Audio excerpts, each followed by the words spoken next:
Lorsqu'un sans-abri Lewis a trouvé un sac rempli d'argent qui aurait pu changer sa vie, il a décidé de faire ce qu'il fallait. Il était loin de se douter que son intégrité lui rapporterait beaucoup plus. Le vent à l'extérieur du parc Springdale à Tulsa était toujours froid à cette époque de l'année. Mais ce n'est pas pour cela que Lewis n'a pas pu dormir cette nuit-là. Il s'est allongé sous le même banc qu'il avait appelé sa maison au cours des 3 dernières années. Il s'est enveloppé dans la même couverture qu'il avait trouvée sur la route la veille de Noël. Il avait mangé un sandwich et des restes de frites pour le dîner, donc ce n'était pas la faim qui le dérangeait non plus. Il n'y avait aucune chance que ce sans-abri trouve le sommeil cette nuit-là, car le sac sous sa tête contenait 35 000 $ en liquide. Lewis devait faire un choix. Il a trouvé le sac à dos près d'une poubelle à l'extérieur d'un des magasins de l'autre côté de la route. Au début, rien ne semblait sortir de l'ordinaire, car Lewis trouvait souvent des objets jetés près des poubelles. Quand il trouvait des objets, Lewis avait l'habitude d'attendre, et si personne ne se présentait jusqu'à la fin de la journée pour le réclamer, il le ramenait à sa place et cherchait des choses qu'il pourrait utiliser.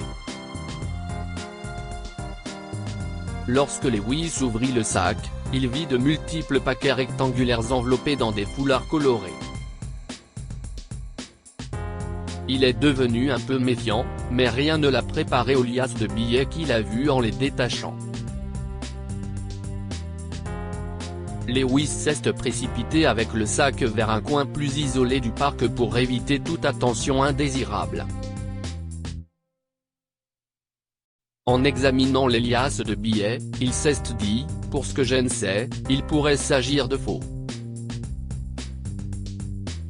Mais cette éventualité ne l'a pas empêché de compter nerveusement les billets de 100 $. Il n'avait jamais ressenti un tel mélange de peur et d'excitation.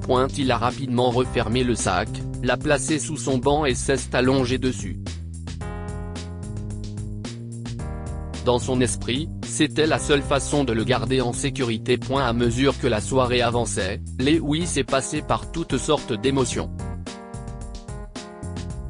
Au début, il a imaginé différentes façons de changer de vie avec l'argent. Il pourrait s'acheter de nouveaux vêtements et se loger convenablement. Il pourrait même en envoyer la moitié à sa petite fille.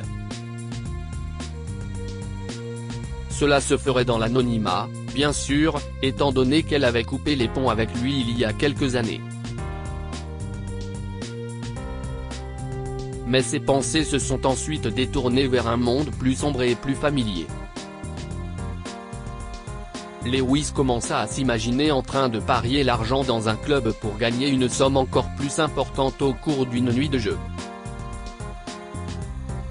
Son imagination commençait à devenir un peu trop descriptive et convaincante, et Lewis dut se secouer pour y mettre fin. Si est sa dépendance au jeu qui l'a fait passer du statut de charpentier qualifié à celui de sans-abri. La mauvaise habitude a détruit sa carrière, sa maison, sa famille et toute possibilité d'un avenir confortable. Lewis savait que l'argent pouvait changer sa vie, mais il craignait aussi qu'il ne l'égare. Et puis, le soir venu, il n'a cessé de penser à la façon dont cet argent était arrivé jusqu'à lui. Quelqu'un venait de perdre 35 000 $ aujourd'hui. À quel point cette personne devait-elle être dévastée? Cela aurait-il ruiné son avenir?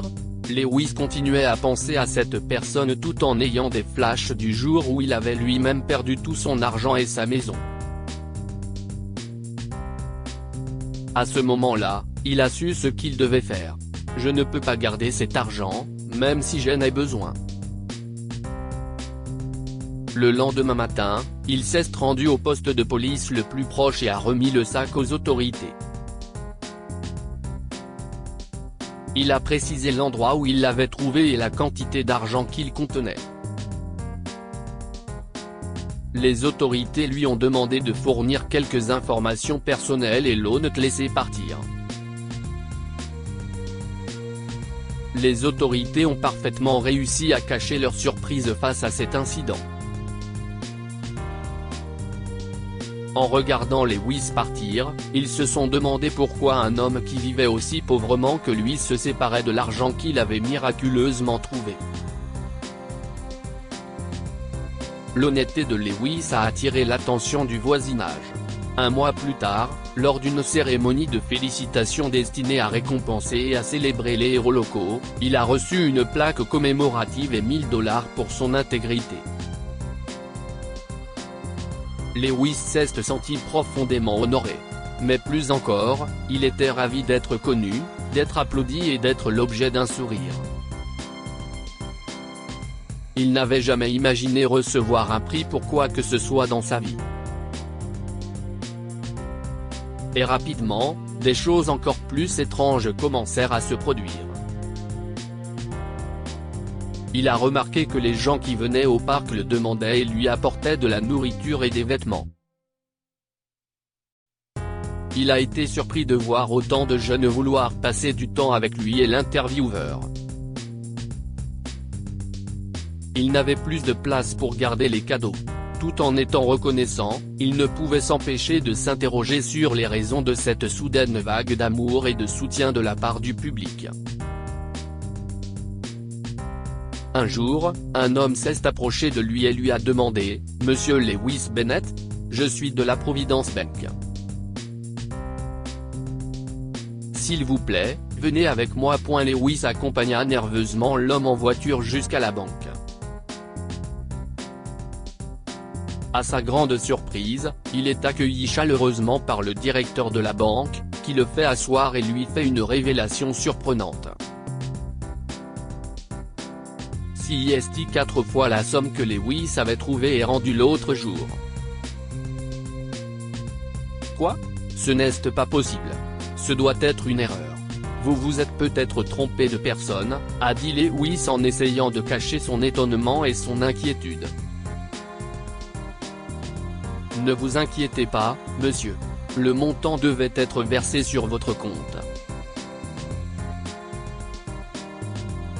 Vous voyez, votre histoire a été si inspirante qu'elle est instantanément devenue virale, c'est-à-dire qu'elle est devenue très célèbre, sur les médias sociaux. Un homme a créé une page GoFundMe pour collecter des fonds afin que vous puissiez commencer une nouvelle vie.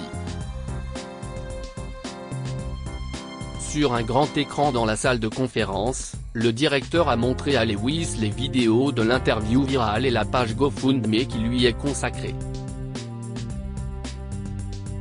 Lewis ne croyait pas ses yeux. Il a lu certains des commentaires laissés sur les posts, et leur gentillesse l'a ému aux larmes. Il a vu les dons s'accumuler, et il n'arrivait toujours pas à comprendre une chose. Qui est la personne qui a lancé cette campagne ? A demandé Lewis à un certain M. Martin Reiter du Colorado. Le connaissez-vous, monsieur ? Le nom et la photo de l'homme semblaient vaguement familiers à Lewis. Mais il ne s'en souvenait pas tout à fait. Ce que Lewis avait oublié, c'est que c'était Martin qui lui avait offert la plaque commémorative. Martin était un industriel respecté et était venu en avion du Colorado ce jour-là pour honorer l'événement. Ce que personne ne savait à propos de Martin, c'est qu'il avait lui aussi été un sans-abri. Tout comme Lewis, Martin avait refusé d'accepter de l'argent volé. S'il n'y avait pas eu la gentillesse et la générosité d'un inconnu il y a plusieurs décennies, Martin serait toujours sans abri. Et bien que Martin n'ait jamais pu rembourser ou même retrouver son donneur, il pensait que transmettre cette gentillesse était la chose la plus humaine à faire. Que pouvons-nous apprendre de cette histoire ? Lorsque vous faites le bien, il vous revient sous une forme inattendue. Lewis a lutté avec l'idée de donner l'argent, mais il a choisi d'écouter sa conscience. Son honnêteté a finalement été remarquée, appréciée et récompensée, 2 fois. Rendez la gentillesse que vous avez reçue. La meilleure façon de montrer votre gratitude pour tout ce dont vous avez été béni est souvent d'aider quelqu'un d'autre qui pourrait être dans le besoin, avec la même gentillesse que celle que vous avez reçue. Partagez cette histoire avec vos amis. Elle pourrait illuminer leur journée et les inspirer.